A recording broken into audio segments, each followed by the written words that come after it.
Succession planning is one of the often most, let's say, critical in family businesses.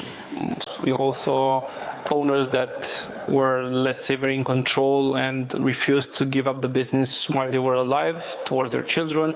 They didn't communicate with them too much or stuff like that. And then it was hard for the children to take over. So succession, in any how we make it, with the parents alive or not, is very challenging for the children.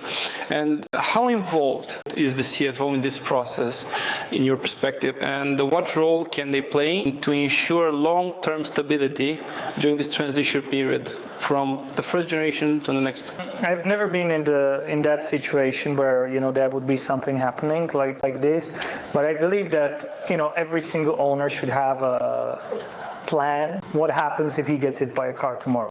If it's going to be who's going to, maybe even in the inheritance and in the governance. Mm-hmm. And I think my role as a CFO is to ensure that the company goes on if this type of thing happens. And then again, we talk about some at least fundamental governance structure who's going to take over. So because the children, they might be young or they might not even be willing to run the business.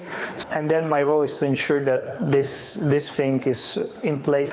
And I know who can decide what when the owner gets run over by a car. Not that I would wish anybody this to happen, but I think you should be prepared for that. I think in the transition, when you want to retire, that's a different story because you have a bit more time. Then you talk a lot to the family members, so it's kind of easier, I would say. Because there is no pressure